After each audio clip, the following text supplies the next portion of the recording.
ಗೌರಮ್ಮ ಅವರು ಎಷ್ಟು ದಿನ ಆಯಿತು ಆ ಮಕ್ಕಳಿಗೆ ಮಾತಾಡಿಸ್ಬೇಕಂತ ವೇದಿಕೆ ಸಿಕ್ಕಿದ್ದಿಲ್ಲ ಅವ್ರಿಗೆ.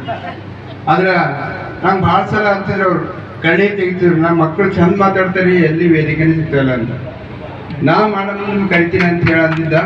ಇವತ್ತಿಷ್ಟು ಪಾಪ ನೀವು ನಾನು ನೋಡ್ತಾ ಇದ್ದೀನಿ, ನಿಮ್ಮೆಲ್ಲರ ಕಣ್ಣುಗಳಲ್ಲಿ ಏನು ಕಾಣಿಸ್ತಾ ಇದೆ ಅಂದರೆ ಖುಷಿ ಕಾಣಿಸ್ತಾ ಇದೆ. ಆ ಮಕ್ಕಳು ಮಾತಾಡೋದು, ಊಟ ಎಲ್ಲರಿಗೂ ಆಗಿದೆ, ಊಟದ ಹಸಿವೆ ಎಲ್ಲರಿಗೂ ಆಗಿದೆ.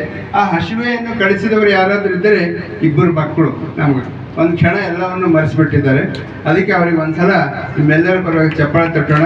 ತಂದೆ ತಾಯಿ ಬಹಳ ಉತ್ತಮವಾದಂಥ ಸಂಸ್ಕಾರ ಕೊಟ್ಟಾರೆ. ಗೌರಮ್ಮ ಅವರು ಬ್ಯಾಂಕಿನಲ್ಲಿ ಕೆಲಸ ಮಾಡ್ತಾರೆ, ಅವರಿಗೆಲ್ಲ ಸಪೋರ್ಟ್ ಮಾಡ್ತಾರೆ. ನಮ್ಮ ನಿಜಲಿಂಗ ರಟ್ಟಿ ಅವರು ಒಟ್ಟಾರೆ ಈ ಒಂದು ಕಾರ್ಯಕ್ರಮದಲ್ಲಿ ಅವ್ರು ಪಾಲ್ಗೊಂಡಾರ.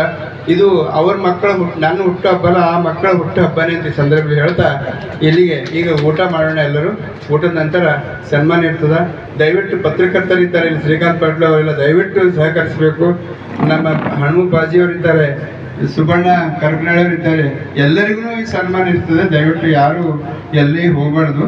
ಅದು ಊಟ ಮಾಡಿದ, ಯಾಕಂದ್ರೆ ಊಟ ಮಾಡಂದ್ರೆ ನಾವು ಏನು